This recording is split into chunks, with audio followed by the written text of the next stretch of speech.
त्यानंतरचा एक ताजा व्हिडिओ समोर आला। यामध्ये खुर्रम बट या अतिरेक्याला बोरोग मार्केट परिसरामध्ये गोळ्या घातल्यानंतरची दृश्य दिसतात। याच अतिरेक्यानं लंडन ब्रिजवर अनेकांना चिरडलं होतं। त्याचा पाठलाग करून पोलिसांनी त्याला गोळ्या घातल्या।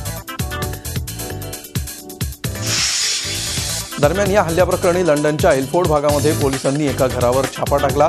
आतापर्यंत या हल्ल्याप्रकरणी डझनभर लोकांना पोलिसांनी ताब्यात घेतलं असलं तरी कुठलाही ठोस पुरावा हाती लागलेला नाही।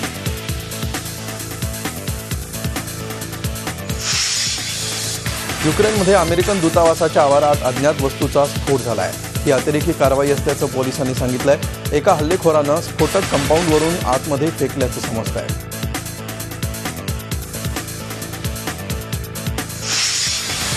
नायजेरियामध्ये मैदुगुरी भागात बोको हराम या अतिरेकी संघटनेचा हल्ला झाल्याची माहिती आहे। या भागातले लोक आपला जीव वाचवण्यासाठी पळत असल्याचा व्हिडिओ सोशल मीडियावर व्हायरल झालाय।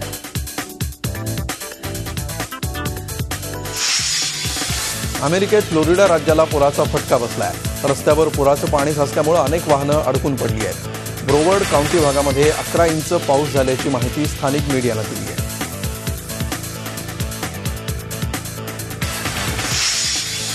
ब्रिटनच्या पंतप्रधान थेरेसा मे यांनी संसदेतलं हुजूर पक्षाचं बहुमत मजबूत करण्यासाठी घेतलेल्या मध्यावधी निवडणुकीचा निर्णय पक्षाच्या अंगलट येण्याची भीती आहे। आतापर्यंत झालेल्या निकालामध्ये मजूर पक्षानं तब्बल 167 जागा जिंकल्या आहेत, तर सत्ताधारी हुजूर पक्षाला 142 ठिकाणी यश मिळालंय।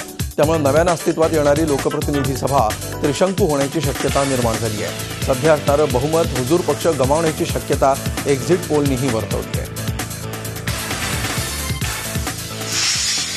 कझाकस्तानची राजधानी अस्ताना इथं होणाऱ्या शांघाय कोऑपरेशन ऑर्गनायझेशनच्या परिषदेसाठी पंतप्रधान नरेंद्र मोदी गुरुवारी दाखल झाले। चीन, रशिया आणि प्रमुख मध्य आशियाई देशांचा सहभाग असलेल्या या परिषदेत प्रामुख्यानं जागतिक दहशतवाद आणि परस्पर व्यापारी संबंधांवर चर्चा होणं अपेक्षित आहे। आजपासून 2 दिवसांची ही परिषद सुरू होतीये।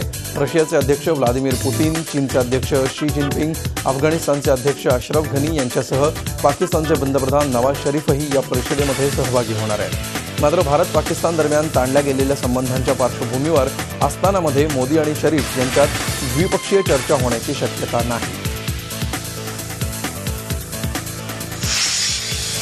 येत्या 16 जूनपासून देशभरात पेट्रोल आणि डिझेलचे दर रोज बदलणार आहेत। 5 शहरांमध्ये यशस्वी प्रयोगानंतर आता देशातल्या सर्व 58,000 पेट्रोल पंपांवर रोज इंधनाचे दर बदलणार आहेत। आंतरराष्ट्रीय बाजारातले दर आणि डॉलरच्या विनिमयाचा दर यानुसार हे दर ठरवण्यात येतील, असं सरकारी पेट्रोलियम कंपन्यांच्या संघटनेनं जाहीर केलं आहे। इंडियन ऑइल, हिंदुस्तान पेट्रोलियम आणि भारत पेट्रोलियम या कंपन्यांच्या पेट्रोल पंपांवर वेगवेगळे दर असतील। तसंच प्रत्येक शहरातही वेगवेगळे दर असू शकतात, असं या कंपन्यांनी स्पष्ट केलं आहे।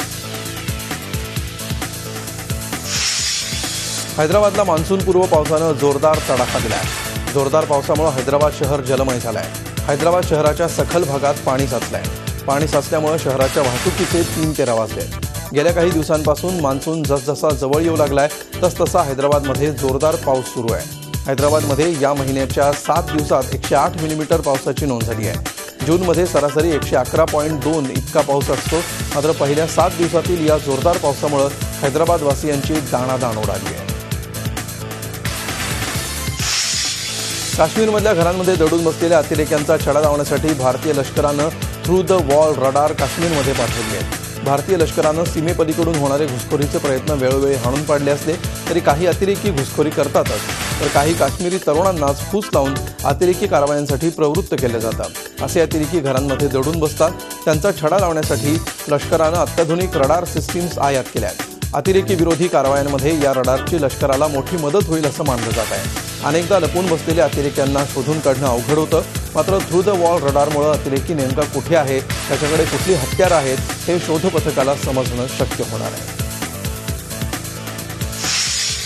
काँग्रेस उपाध्यक्ष राहुल गांधींनी मध्य प्रदेशातल्या मंदसौरमधील पीडित शेतकरी कुटुंबियांची भेट घेतल्यामुळे राजकारण चांगलंच तापलंय। राहुल गांधी यांनी पीडित कुटुंबियांची भेट घेण्यापूर्वी राजस्थान मध्य प्रदेश सीमेवर काही काळ नाट्य घडलं। राजस्थानातून मध्य प्रदेशात शिरण्याचा राहुल गांधी प्रयत्न करत असताना मध्य प्रदेश पोलिसांनी त्यांना ताब्यात घेतलं। सुरुवातीला त्यांना निभोरा गावाजवळ रोखण्यात आलं, पण तिथून त्यांनी मोटरसायकलवरून पुढे जाण्याचा प्रयत्न केला। त्यांना पुन्हा निमच गावाजवळ ताब्यात घेण्यात आलं। अखेर त्यांनी पीडित कुटुंबियांची भेट घेतली। कर्जमाफीची मागणी आता देशभरात करणार असल्याचं राहुल गांधी यांनी यावेळी सांगितलं।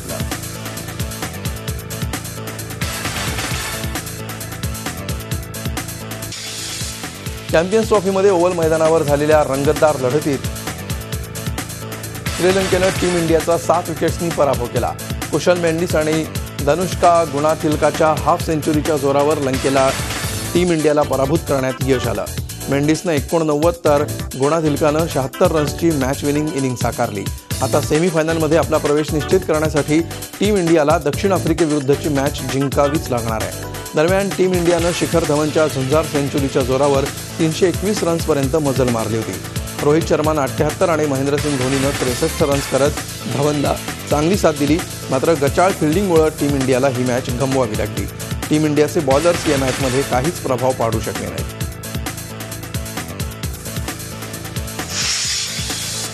टीम इंडियाचा कॅप्टन विराट कोहलीनं फोर्ब्सनं जाहीर केलेल्या सर्वात श्रीमंत खेळाडूंच्या यादीमध्ये स्थान पटकावलं आहे. यामध्ये पोर्तुगाल आणि रिअल माद्रिदचा स्टार स्ट्रायकर क्रिस्टियानो रोनाल्डोनं अव्वल क्रमांक पटकावला आहे. विराट कोहलीला या यादीमध्ये 89वे स्थान पटकावण्यात यश आलं आहे. 22 मिलियन अमेरिकन डॉलर इतकी कोहलीची कमाई आहे.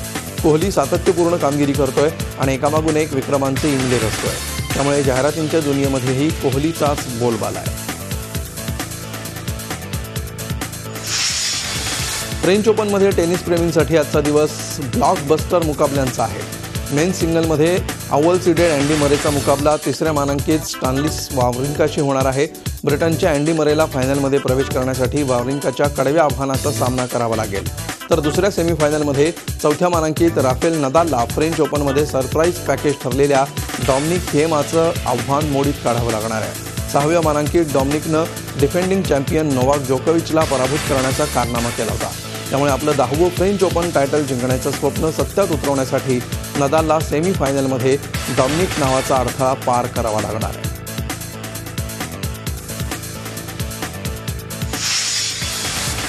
भारतीय टेनिस स्टार रोहन बोपन्नानं फ्रेंच ओपनमध्ये मिक्स डबल्सच्या विजेतेपदावर आपलं नाव कोरलं.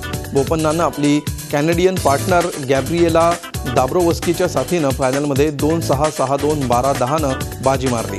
फायनलमध्ये इंडो कॅनेडियन जोडीनं ॲना गोएनफिल्ड आणि रॉबर्ट फरा या जोडीचा पराभव करत फ्रेंच ओपनला गवसणी घातली. रोहन बोपन्नाचं आपल्या टेनिस करिअरमधलं हे पहिलंच ग्रँडस्लॅम अजिंक्यपद ठरलं आहे. ग्रँडस्लॅम जिंकणारा लिएंडर पेस, महेश भूपती आणि सानिया मिर्झा यांच्यानंतर तो 4था टेनिसपटू ठरला आहे.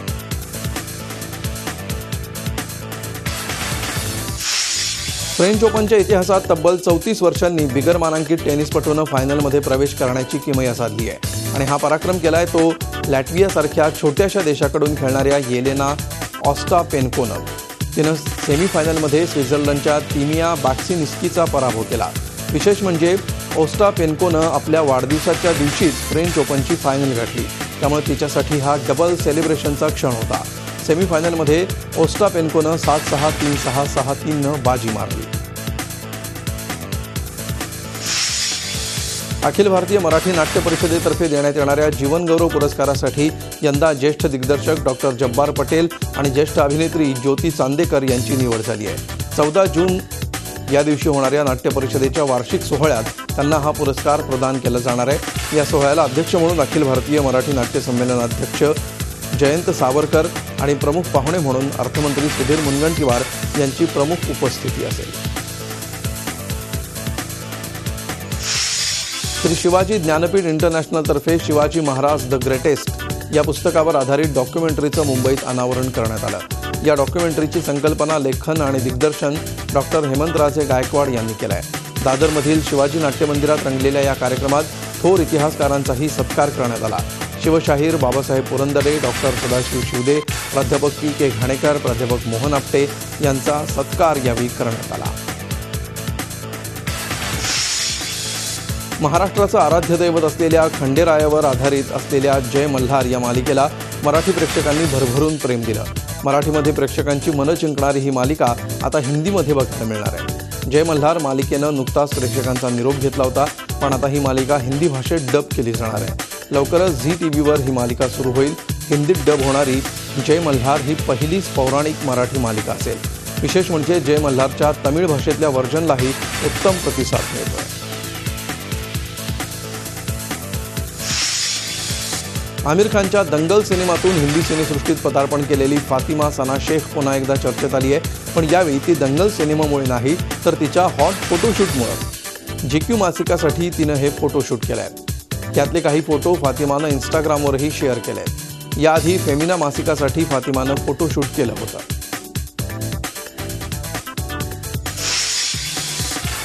अभिनेता अक्षय कुमार आणि अभिनेत्री रवीना टंडन हे एक्स लव्हर्स छोट्या पडद्यावर एकत्र दिसणार आहेत। आगामी कॉमेडी शोसाठी अक्षय आणि रवीनानं जुन्या गोष्टी विसरून एकत्र येण्याचा निर्णय घेतलाय। स्टार प्लसवर लवकरच सुरू होणाऱ्या द ग्रेट इंडियन लाफ्टर चॅलेंजच्या नव्या मोसमामध्ये जजच्या भूमिकेत ते दिसतील। जज पॅनलसाठी अक्षय कुमार आधीच फायनल होता, आता रवीनानंही जज होण्यास होकार दिलाय।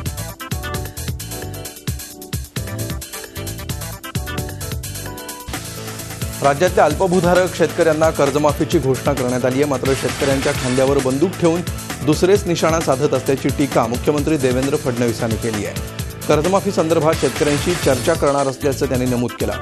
तर भाजप सरकार शेतकऱ्यांबाबत संवेदनशील असल्याचं केंद्रीय गृहमंत्री राजनाथ सिंहांनी नमूद केलं आहे। आपणही शेतकऱ्यांचीच मुलं असल्याचंही त्यांनी भाषणात सांगितलं। एनडीए सरकारच्या तृतीय वर्षपूर्तीच्या निमित्तानं मुंबईत आयोजित कार्यक्रमात ते बोलत होते। महाराष्ट्राच्या सरकारनं या संदर्भातला निर्णय केला आणि शेतकऱ्याला कर्जमाफी देण्याचा निर्णय देखील महाराष्ट्रातल्या सरकारनं केला। काही लोकांना केवळ शेतकऱ्याच्या खांद्यावर बंदूक ठेवून आपल्या राजकीय पोळ्या भाजायच्या आहेत। माझं त्यांना आव्हान आहे, शेतकऱ्याच्या बाबतीत तरी किमान राजकारण करू नका। राज्य सरकारने दारं खुली ठेवली आहेत। शेतकऱ्यांचे नेते आमच्याशी चर्चा करायला तयार असतील, त्या सगळ्यांशी आम्ही चर्चा करू। 12 जूनपासून 3 टप्प्यामध्ये शेतकरी तीव्र आंदोलन छेडणार आहेत। शेतकरी आंदोलनाच्या पार्श्वभूमीवर नाशिकमध्ये पार पडलेल्या सुकाणू समितीच्या बैठकीत ही घोषणा करण्यात आली आहे। पहिल्या टप्प्यात 12 जूनला आंदोलन केलं जाईल, दुसऱ्या टप्प्यात 13 जूनला रेल रोको करण्यात येईल। त्यानंतर तिसऱ्या टप्प्यामध्ये राज्यात मंत्र्यांचे दौरे होऊ देणार नसल्याचा इशारा स्वाभिमानी शेतकरी संघटनेचे खासदार राजू शेट्टी यांनी दिला आहे। लवकरच सत्तेबाहेर पडणार असल्याचे संकेतही त्यांनी दिले। शेतकऱ्यांचा 7-12 कोरा होईपर्यंत आंदोलन सुरूच ठेवणार असल्याचा निर्णय देखील सुकाणू समितीच्या बैठकीत घेण्यात आला आहे। शेतकऱ्यांच्या कर्जमाफीची मूळ मागणी मान्य झाल्यावर आता आंदोलन कशासाठी असा सवाल महसूल मंत्री चंद्रकांत पाटील यांनी सुकाणू समितीला केला आहे। 2 हेक्टरपर्यंत जमीन असणाऱ्या 80% शेतकऱ्यांना कर्जमाफीचा फायदा होणार असल्याचा दावा चंद्रकांत पाटलांनी केला आहे। वार्षिक 50 लाख उत्पन्न असणाऱ्यांना कर्जमाफी द्यायची का, असा सवालही त्यांनी केला आहे। कोकण रेल्वेच्या अत्याधुनिकीकरणाचा मोहिमेचा आराखडा लोकांसमोर मांडण्यात आला आहे। त्यानुसार कोकण रेल्वेच्या 147 किलोमीटरच्या ट्रॅकचं दुपटीकरणाचं काम लवकरच पूर्ण करणार आहे। या मार्गावर तब्बल 21 नवी स्थानकं उभारण्यात येणार आहेत। यामुळे कोकण रेल्वेच्या मार्गावरच्या 2 स्थानकांमध्ये सरासरी अंतर पावणे 13 किलोमीटरवरून 8.3 किलोमीटरवर येणार आहे। यापैकी साधारण 35 किलोमीटर दुपटीकरण गोव्यात होणार आहे। कांदा निर्यात प्रोत्साहन योजनेला 30 जूनपर्यंत मुदतवाढ देण्यात आली आहे। याबाबत कृषी पणन राज्यमंत्री सदाभाऊ खोत यांनी केंद्रीय वाणिज्य राज्यमंत्री निर्मला सीतारामन यांच्याकडे 29 मार्चला पत्रव्यवहाराद्वारे कांदा निर्यात प्रोत्साहन योजनेला मुदतवाढ देण्याची मागणी केली होती। त्यानुसार केंद्रानं बळीराजाला दिलासा देणारा निर्णय घेतला आहे। यामुळे कांदा निर्यातीत वाढ होऊन आगामी काळात कांदा बाजारभावामध्ये सुधारणा होण्याची शक्यता आहे। अहमदनगर जिल्ह्यातल्या राळेगण सिद्दीमध्ये राज्यातील पहिल्या ग्रामरक्षक दलाची स्थापना करण्यात आली आहे। ज्येष्ठ समाजसेवक अण्णा हजारे यांच्या उपस्थितीत 9 ग्रामरक्षकांची नियुक्ती करण्यात आली। ग्रामरक्षक दलानं गावातील व्यसनाधीनतेला आळा घालण्यास मदत होणार असल्याचं ज्येष्ठ समाजसेवक अण्णा हजारे यांनी म्हटलं आहे। सदस्यांच्या तक्रारीनंतर प्रशासनानं विलंब केल्यास शिस्तभंगाची कारवाई करण्यात येईल। त्याचबरोबर तिसऱ्यांदा गुन्हा केल्यास 3 वर्षांकरता तडीपार करण्यात येईल। हा ग्रामरक्षक दल सर्वांना आदर्श असून छत्तीसगड आणि मध्य प्रदेशच्या मुख्यमंत्र्यांनी याचा मसुदा मागितल्याचं अण्णांनी सांगितलं आहे। दारूभट्टी पिणारे लोक 2 वेळेला गुन्हे झाले, तिसरा गुन्हा झाला, 2 वर्ष जिल्हा तडीपार। असा एक क्रांतिकारक कायदा महाराष्ट्रात पहिल्यांदा झाला। ज्या गावातले लोक म्हणतात आम्ही आमच्या गावामध्ये ग्रामरक्षक दल करायला तयार आहोत, त्या गावात हा कायद्याने त्यांना अधिकार। त्यातली पहिली ग्रामसभा आज राळेगण सिद्दीमध्ये एवढ्या मोठ्या संख्येने उपस्थित राहिले। पावसाळा सुरू झाला तरी पुण्यातील रस्ते खोदाई थांबलेली नाही। या खोदाईचा त्रास पुणेकरांना सोसावा लागतोय. रस्ते खराब होत आहेत, रस्त्याखालचं वायरिंग देखील पूर्णपणे विस्कटलंय. परिणामी शिवाजीनगर परिसरातील टेलिफोन आणि इंटरनेट सेवा गेल्या 2 आठवड्यांपासून ठप्प आहे.